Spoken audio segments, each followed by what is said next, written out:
Let me say good evening to all of you and greetings of peace.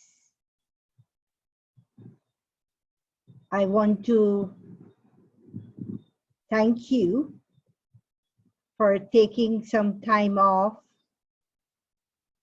this evening to join us. And our topic is meditation as a prescription for peace of mind. It is a very well-known fact that 80% plus of all illnesses starts in the mind. 80% of all illnesses starts in the mind. They are considered to be psychosomatic. Psycho comes from the word psyche, and somatic is referred to the corporeal body. So the impact of our state of mind, the effect it has on our state of health. And so we know when someone is ill, they go to a doctor. And if needed, they go to a surgeon. And then there is a procedure. There's a medical checkup, blood test, and all that stuff. And then a prescription is given. And you need to follow that prescription accurately, whether it's an antibiotic, whether it's an ointment, a tablet, and they will tell you you have to drink it once a day in the morning after your food or before meal, or 2 times a day in the morning or evening, or maybe 3 times a day. And if it's an antibiotic, you can't miss any of those days. Any tablet, it is not recommended to miss any of the dosage that is prescribed. And those are related to illnesses of the body. But it seems today that the world and the family of humanity is confronted with far much more detrimental form of illnesses. And it's related to the mind, illnesses of the mind. In the last decade or two, mental illnesses has risen globally to a very threatening effect. Depression, stress, all forms of mood swings. And you find that more facilities, more opportunity, more medical science discovering new form of treatment. It seems, and more forms of treatment, whether it's allopathic, Ayurvedic, and all the other forms of treatment that is available. Yet it seems our family of humanity is becoming more and more ill, and especially related to stress, related to depression, related to some form of sorrow, worry, pain, mental discomfort. And so what is that medicine that is required? Is it that we have to go to see a doctor? No. This time around, we have to become that doctor.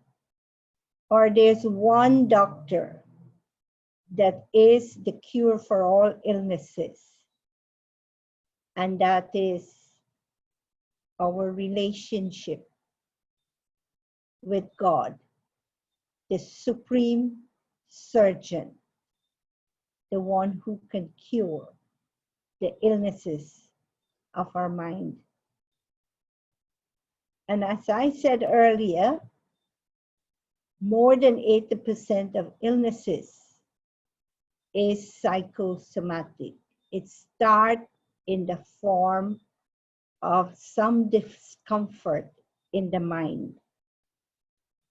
And the first symptom, the first sign that my mind is going to become ill is that I begin to notice there's an increase in the speed of my thinking.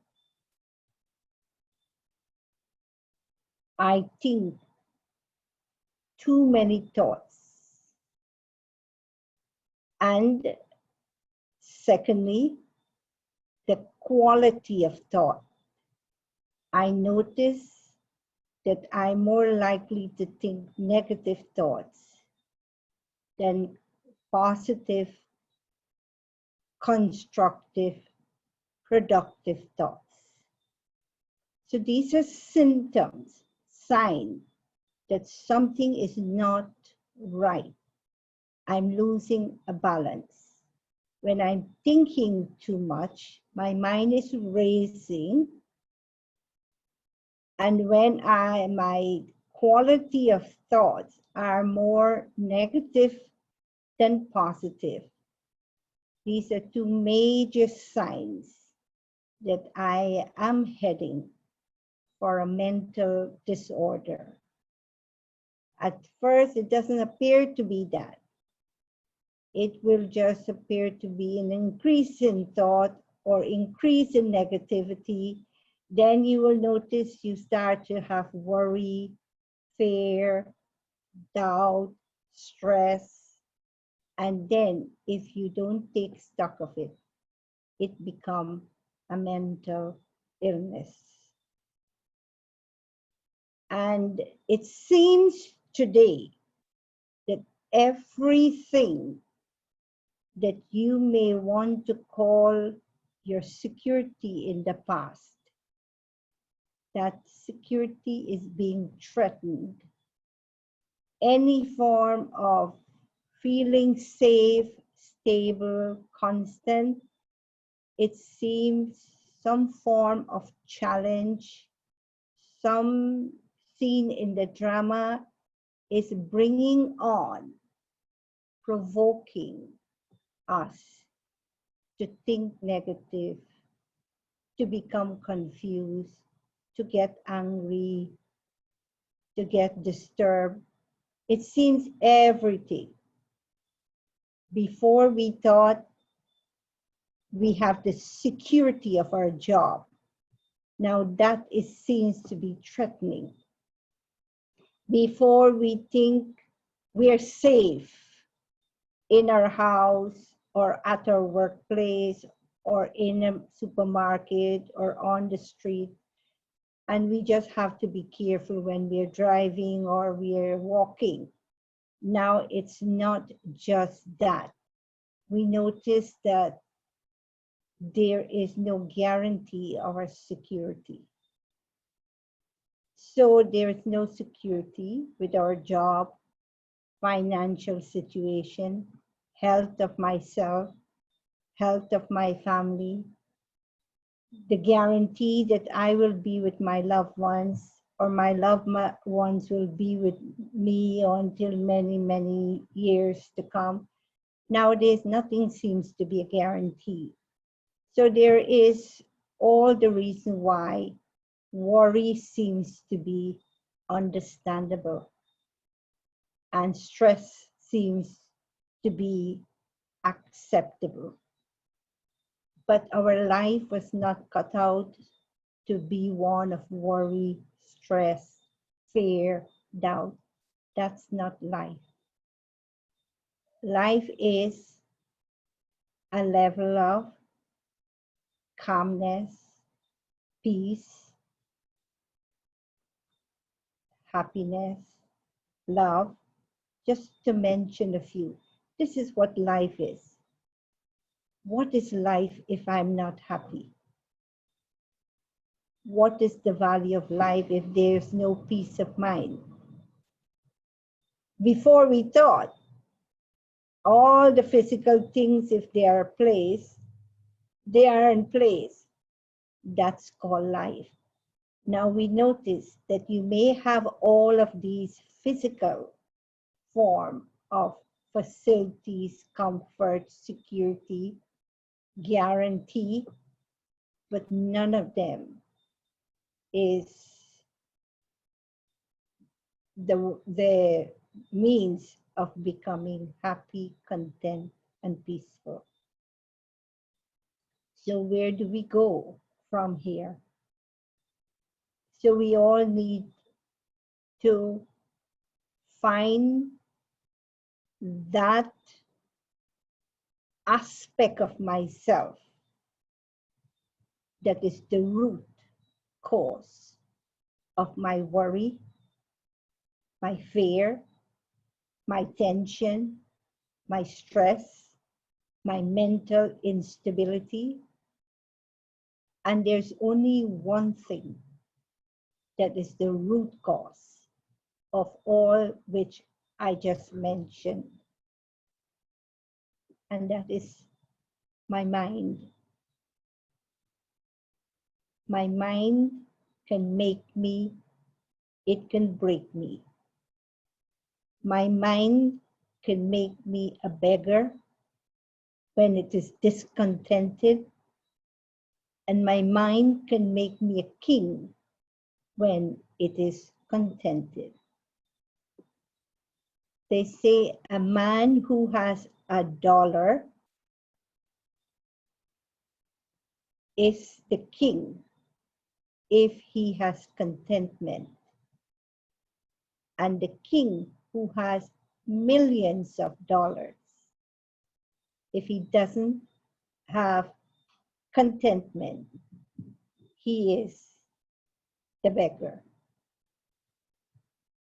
So contentment is not something we can buy with money, nor peace of mind, nor stability, nor happiness.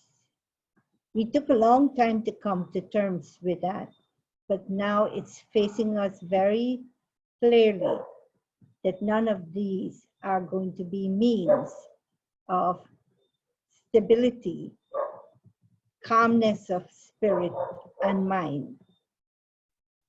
So our mind can be described as two things. But if we become master of our mind, we can be master of the world. We can reclaim our right to happiness, stability, peace. If I have ruling and controlling power over my own mind. Only that, only ruling and controlling power over my own mind can guarantee peace, stability, love, happiness. But at the moment, if I don't practice meditation, if I've never practiced meditation, then your mind can be described only in two ways. An unruly child or a wild horse. Mine can be two. Either we take the metaphor of a wild horse or that of an unruly child. And if we take the first one, unruly child, if you have a child and you have given the child the freedom to play, to explore, to jump, to run, to be free, and you do your stuff and you leave your child, and the child wants to discover, the child wants to explore, the child have an overdose of energy, not sure, not know what to do with that energy. And the child keeps jumping, running, jumping, running. And even when you try to call the child to stop, to tell the child to come, have your meals, go to sleep, child says, no, I want to play. I want to jump. I want to run. And after a while, you realize you've lost control over this child. This child has become unruly. And then you realize that if you allow this child to continue, it is going to be harmful. Child can run and hurt himself or herself. Child can throw something down, and that thing can be harmful for the child, or something very valuable that you have, and it can get broken and such a loss. So you decided, I need to monitor this child. I need to take this child in my hand, and I need to discipline this child. So if you say to the child, you come here, you now realize that it is your child, it is your responsibility, and you are the ones who allow that child that freedom. So you called the child and you said, from now on, you sit there and don't move until I tell you to move. Would it be possible? And I know if you get the chance to answer me, you will say no. It would not be possible immediately, of course, but with practice, with time, definitely yes. So if the child is not used to sitting still, and you tell the child to sit still, it would not be possible for the child maybe to sit for 1 full minute. Sit still for 1 full minute. But eventually you can get the child to sit for a minute, sit for 2 minutes. Yes, play, but in between, sit also. Be disciplined. It is the same with our mind. If you conquer the mind, you conquer the world. If you conquer your mind, you are awarded with peace of mind, stability, happiness, love. So it's worth giving it a try. It's worth trying to conquer the mind. And it's worth discipline the child for the safety of the child. Help the child to mold when you can mold the child at a very tender age and you have responsibility and control over the child, you can do that. When the child becomes an adult, you have less responsibility and less control over the child. So you start to monitor that child at a very early age. So if I want, and there's no question, I don't think I should be saying if I want or if you want. It is imperative that we start to take control of our mind, win back the prize of peace and happiness and stability. We owe it to ourselves. There's no life if there is no peace of mind or stability or love or happiness. These are the essentials of life. And therefore, we need to take some time to start to train our mind. And like I used the other metaphor, the mind is like a wild horse. But whose mind it is? It is your mind. So this wild horse is yours. And you're going to be the rider of that wild horse. And if you don't want to capsize and hurt your back, hurt yourself, then you need to rein in that horse. You need to hold the reins of that horse in your hand. And you need to guide that horse on that path, that road, that there is no guarantee you will fall. There's no potholes. It's a smooth ride. So this is the control that you have on your horse. But it's a wild horse, and you have to break that horse in order to ride it without risking your life. So in life right now, we can use the metaphor that my mind is an unruly child, or my mind is like a wild horse. Either metaphor, choose the one that appeals to you. But understand this is the state of our mind.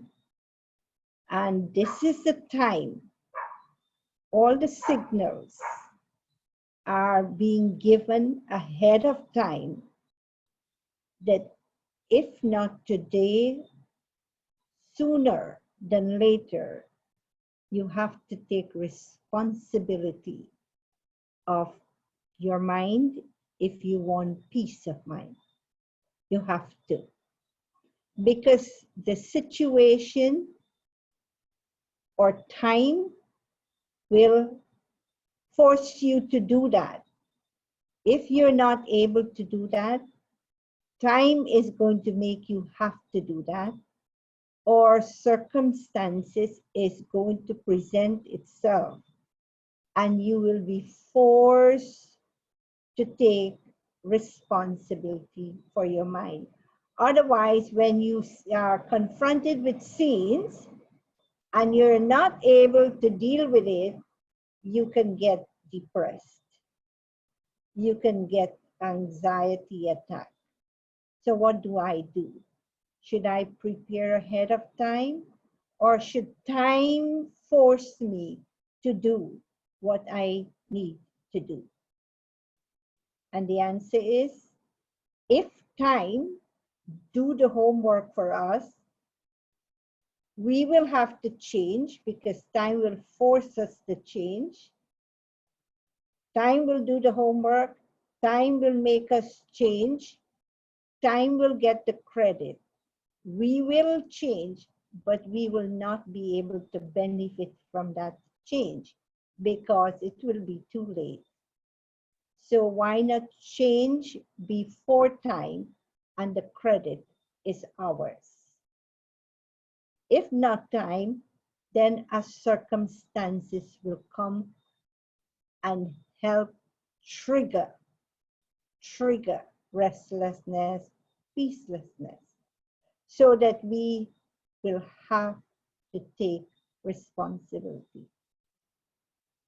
And we have to be adult, we have to be mature, we have to be sensible, we have to read the signals, the signs, and do what has to be done now.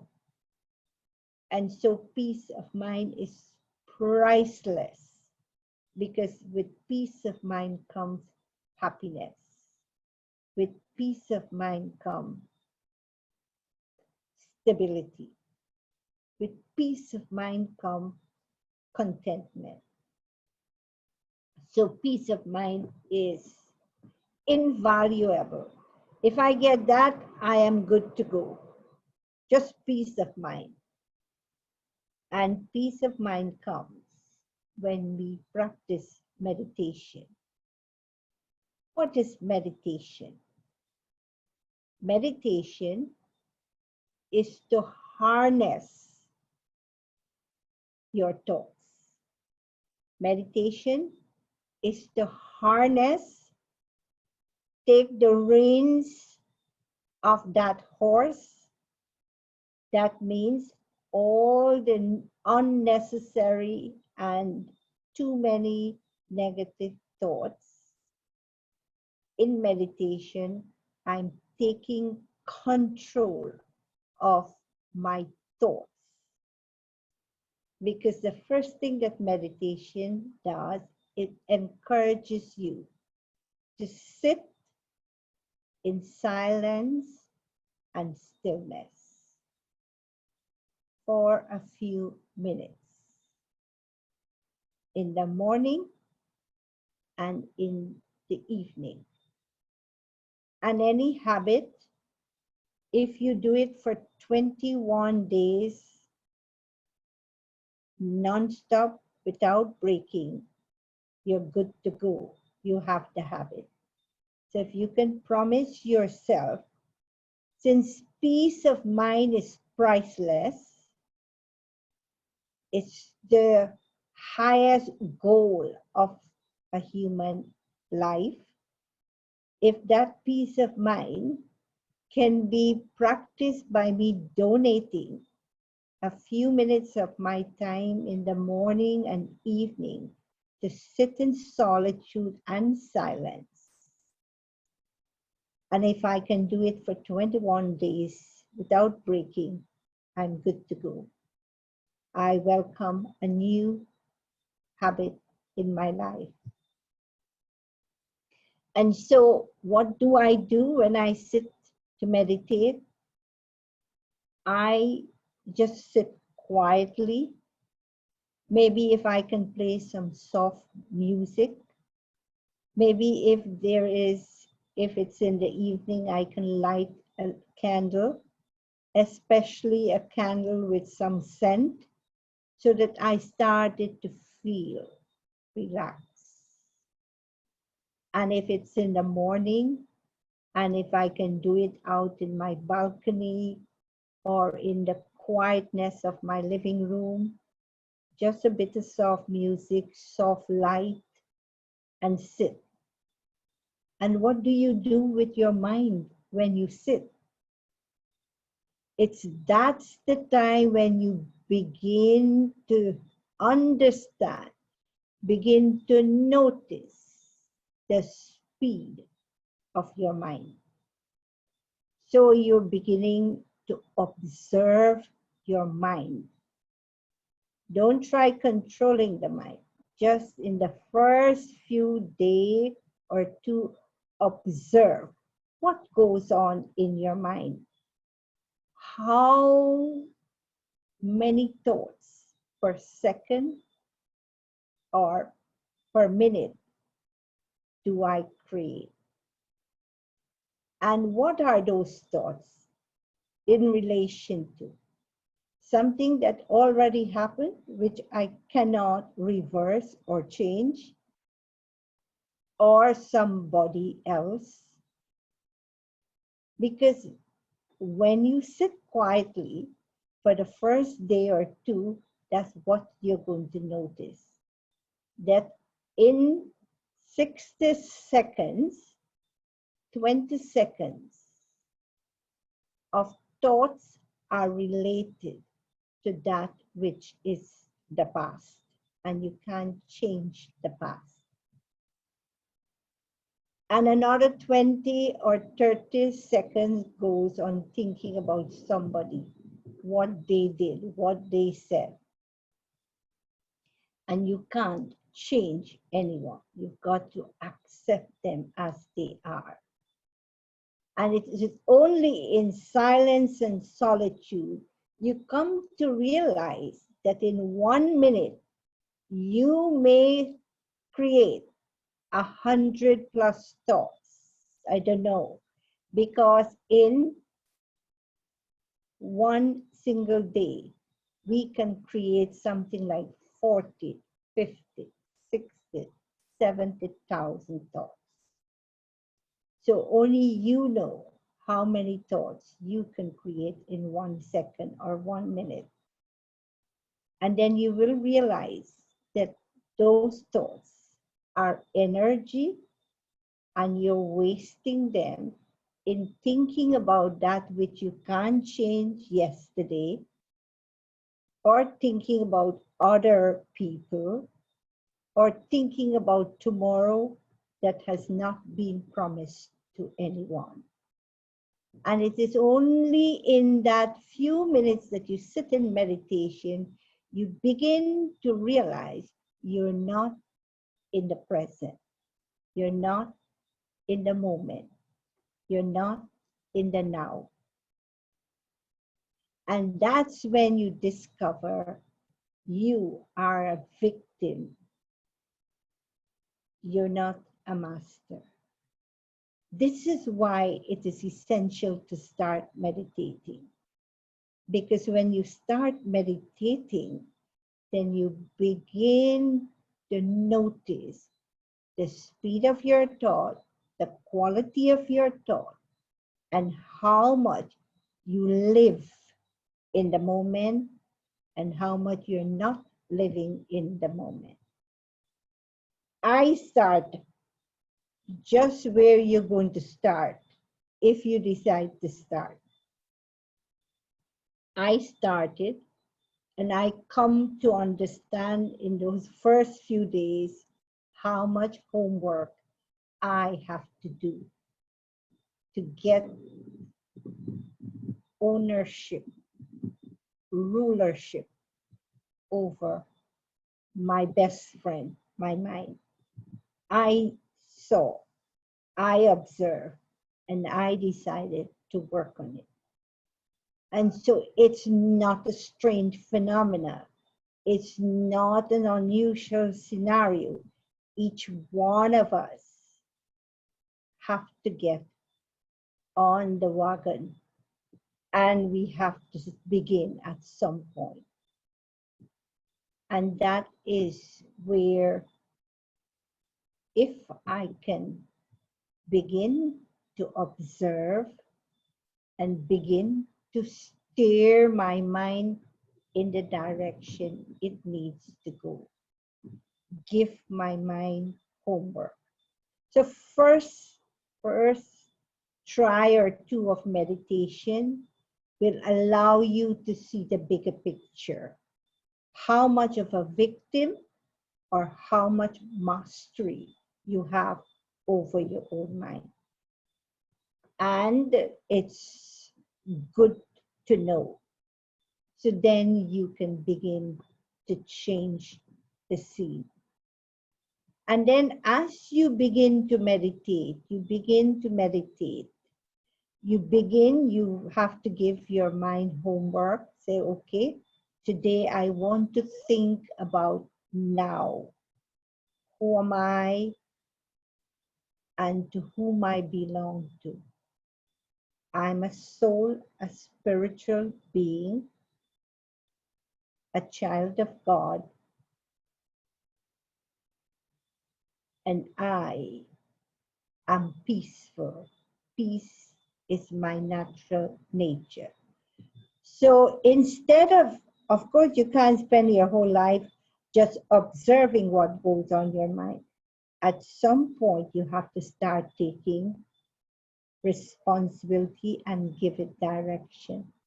So then you start to say, mind, you have to work with me. I and you have to work hand in hand.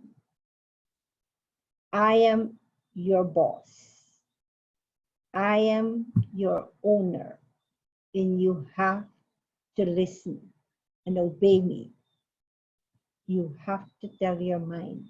You have to take command. You have to be the boss of your mind and give your mind homework. And mind is like a child who needs a lot of love. That if you want to change that child from an unruly child to a disciplined child, you've got to use both love and law. So it is the same with your mind. You have to make friends with your mind. You have to talk to your mind. You have to make deals with your mind. You have to consult, check in with your mind, what it is doing. Like you will check in to see you're not hearing anything, and you know the child is supposed to be nearby and there's no sound, so you want to know, where is that child and what is she or he up to? So you're going to have to check in with your mind every hour and say, wait, now it's 10:30 in the morning. From 9:30 to 10:30, where was my mind? And then you start thinking back. What was I doing in that hour? And where was my mind during what I was doing? Was my mind engaged habitually doing the same thing, thinking the same thing? And if that is the case, I haven't gained any control of the mind. And so when you begin to check in every hour, every 2 hours, to check if my mind is under my control or the mind is doing its own thing. Let's say a meeting is over, and in that meeting somebody said something not so nice, or something happened in the last hour and you don't want to remember it, think about it, talk about it. But 1 hour later, you discover you haven't let go of that scene. You still think about it. It just go on, and it's burning your energy. Then you realize you have no control over your mind.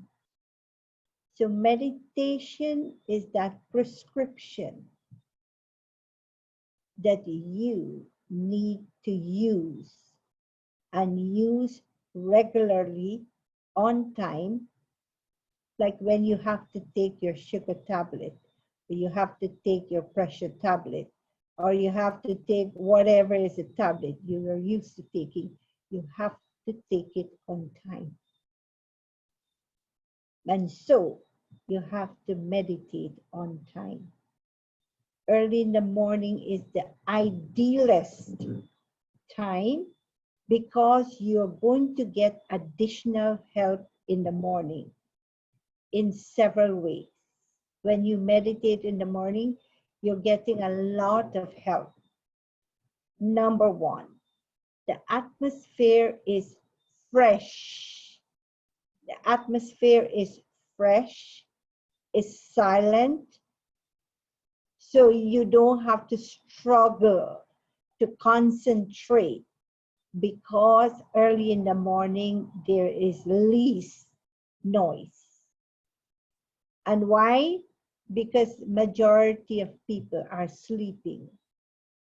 And when they're sleeping, they're not thinking negative, thinking worry, thinking stress, thinking fear. They're just sleeping, unaware. But the moment they wake up, they start sending out negative thoughts in the atmosphere. And when you try to focus with all the negativity in the atmosphere, you got to do extra focus in order to achieve some result. So early in the morning, you get the support of a very purest atmosphere. is in the morning. Secondly, the agenda of your day hasn't begun. You don't have to go in the kitchen, prepare breakfast, get into the car, get the kids ready, get to work. So all of that agenda is ahead of you. And so you are still free. The canvas of your mind is clean. Nothing on the slate of your mind. So this is ideal time to focus, to concentrate. And third, it's called an auspicious period of the day. And it is auspicious because God takes a tour and distributes blessings early in the morning. Early bird catches the worm. Early to bed, early to rise makes a man healthy, wealthy, and wise. So it's important to catch those blessings, those rays of light and love and peace that God is showering over each one of us as He takes a tour in the morning. And all His treasure stores are open and available for us to take as much we want, to fill our apron with all His treasures. Treasures of peace, treasures of power, treasures of compassion, of mercy, of happiness. Whatever treasure God has, those treasures are available for all of us. But the one who come early, they will do wholesale business or retail business. We will do retail business with God, one-to-one. But as the time gets later and everyone start waking up and they start putting in their application, oh God, give me this, give me that, I want this, I want that, do this, do that. Then I have to wait in a queue, or I have to share God's treasures with everyone. What do I want to do?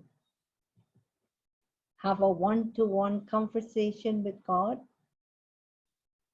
when He will have enough time with me and I with Him, or distribute Him with everyone else? It's for us to decide. So there are many reasons why meditation in the morning is absolutely essential. And they always tell you, when you wake up on the right side of the bed, everything appears right. And when you wake up on the wrong side, everything appears wrong. That simply means your state of mind in the start of your day determine the outcome of your day. Your state of mind will lay the foundation of the outcome. Whatever you want to achieve at the end of the day, you need to put in application. You need to invest in the morning. It is in giving you receive. Whatever action you perform, it goes around. What goes around comes around. You give out peace in the morning, you guarantee peace throughout the day. You give up love in the morning, you guarantee love throughout the day. So you need to set the context in the morning. What do I want to achieve today? And anything I want to achieve first, I have to give it. I have to invest. Then I get the reward, I get the profit. If I don't invest, I have nothing to receive. And so meditation has to be done with love and with discipline. I have to love it knowing its importance, and I have to do it with discipline. As a meditator for more than 3.5 decades, I don't meditate when I wake up. I don't meditate when I wake up. I wake up to meditate. I wake up when my whole region is sleeping, and when sleep is the sweetest. When sleep is the sweetest at 3 o'clock, past 3 o'clock, 10 past 3, I am up every morning, 365 days. So I don't wait until I wake up to meditate. I wake up to meditate because I love to have that one-to-one conversation with God.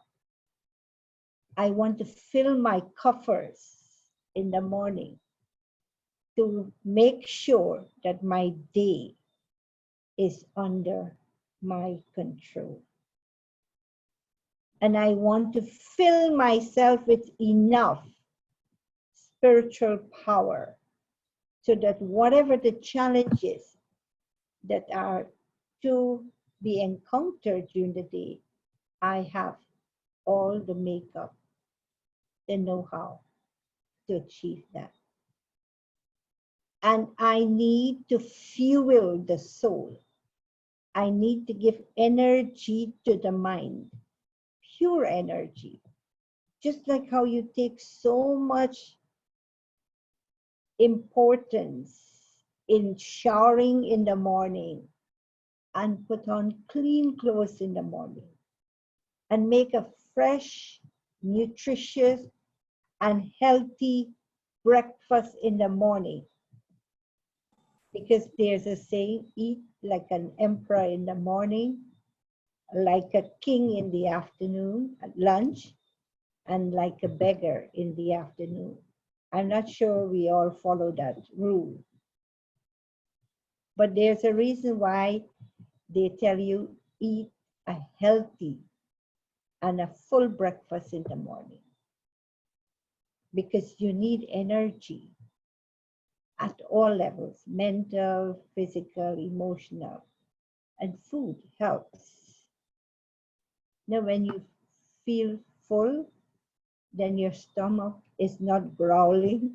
You can concentrate on other stuff. And when you're hungry, you can get angry. So, importance is given taking a shower, changing clothes, put on clean, fresh clothes. And some people like to put on nice, fresh color, bright colors, and all that stuff. That is for appearance. Well, what about my mood? What about my mindset? Do I give any importance? Any importance? So anyone who says to me that I will meditate, I want to meditate, but the morning is so busy. Or I'm not a morning person. You're delaying the inevitable.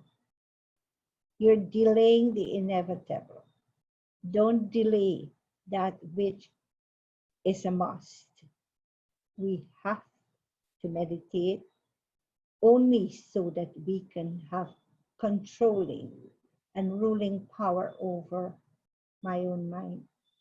So to say that I will meditate if I get time, when I get time, I will meditate in and out, in and in between, no discipline. It doesn't work. If you're working and you have a job and you have to clock in at certain hour, you can't dilly-dally. You have to be on time. You have to be disciplined. If the child is hungry and the child needs to be fed, you have to. you have to also take care of your own body. Otherwise, it pulls your mind. So when hunger is there, tiredness is there, you have to go to sleep at a certain hour. You have to eat at a certain hour. You have to rest at a certain hour. So meditation is crucial, absolutely crucial, if you want to be able to take back peace of mind. Peace of mind is our inheritance, our eternal inheritance. It is our birthright, because we belong to one who is the ocean of peace. God is like an ocean, unlimited, infinite, and that much peace God has. And as his child, I am made in his image and likeness. So peace I already have. All God's qualities I have. The only difference between God and me is that he is unlimited and my peace is somewhat limited. He is constant and mine is not constant. And his peace belongs to everyone. He shares peace. He's a bestower of peace, a giver of peace. But all I ask for, I want peace. And you can't want anything if you're not ready to give it. It is in giving we receive. So first of all, I must understand that there is already within me, the soul, peace. There is peace. I have come with peace because it is one of God's quality. And I am in his likeness and image. I have peace. Why am I not able to access peace? Because when I come here, it is a seed of peace. And I need to grow it. I need to grow that peace. So I need to make a special effort to speak peaceful words, to interact peacefully, to support an atmosphere, help to create that ambience, whether at home or work. I need to contribute to being peaceful. I have to do it tangibly, practically. Not say, I want peace, I want peace, I want peace. I want love, I want love, I want love. First, I have to grow that seed of love. So every day, I have to dedicate. In the morning, I connect with the ocean of love, ocean of peace, God. Connect with the ocean of peace. And when I sit quietly, I can start making that connection. And then I have to start telling my mind, training my mind that I am a peaceful being. Peace is my natural nature. Peace is my inner power. Peace is my real beauty. So I have to train my mind to think thoughts of peace. And then when I open my mouth to speak, or I go to do an act, either in my relationship, in my interaction, or in my action, I must bring peace. And if I do the action out of love or peace or in happiness, what will be the result, the outcome, the fruit? It will bring more peace back to me. What goes wrong, it will come back. And so that peace within will grow. It will grow and grow and grow. And more I donate peace, more I speak peace, more I think peace, more I interact peace, more likely that peace will return multifold to me and I will regain peace of mind. Peace begins with one thought. So it is imperative to sit down in the morning and one, begin to observe, just for the sake of observing, where exactly you are. Are you that unruly child? Are you like the wild horse? And so where do I begin? No, like a wild horse. So our eyes, our ears, our mouth, our hands, all our senses are doors and windows of peace. So do I use my eyes to see? Can I tangibly see peace? See everyone, measure everyone, see every situation in peace. And if I can use my eyes to identify with peace, my ears to hear peaceful words, not these aggressive things that we hear and these music that really steal our peace, no. Peaceful words. Eyes to identify peace, lips to use words that promote peace, action that will bring about a peaceful world. So if I engage all my five senses, it's like taking the five reins of the horse, the reins of the horse of my mind, and take it back in my control. As I begin to speak peaceful, act peaceful, hear peace, see peace, think peace, I am taking the five reins of my mind in my hand, and I'm gaining ruling and controlling power. And this is how the peace will grow. It will increase. It will bounce back to me, and I will regain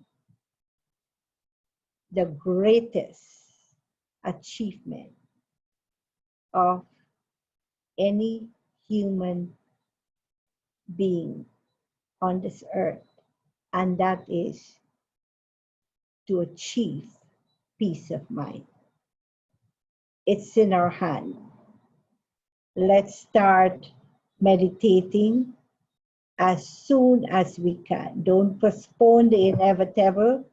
Don't let time get the credit and you're forced to do it. Don't let a circumstance push you to do it out of compulsion or force. Do it with love. Do it with discipline. Do it because you know its value. We have meditation every evening. By the way, if you would like to join us, it is at 7 to 7:30. We start before, but you are welcome to join us between 7 and 7:30. Meditation. And the ID is the same ID that you are using to get in today. And the password is happiness. All lower common letters. The password is happiness and the ID is the same that you use today. If you would like to join us any evening, it doesn't have to be every evening, but any evening, you're welcome to join us between 7 and 7:30. And even if you have to give 20 minutes, it's okay to give 20 minutes. Start at some point. And we also do meditation course, Learn to Meditate, which is easily available. Just that you have to call me up and we can arrange. But all our programs are on Zoom. We are not doing any in-house or physical meeting until the virus in the atmosphere are more in control. So I want to say thank you for joining us this evening, all of you. It was nice to have you once again. I appreciate your coming and spending time. And I hope that you have gotten some tools to help you, but don't delay the inevitable and don't let time rob you of your fortune and don't let circumstances propel and force you to do what you need to do. Be responsible and the fruit is yours. Have a good evening and Om Shanti. We also have meditation, guided meditation music and guided meditation commentaries available. Just in the event you would like to know more about that, you let us know. I hope the invitation has my number. If not, it is 524-2554. So you can use the meditation music or commentary to start your meditation at home. All right. Have a good evening. Om Shanti.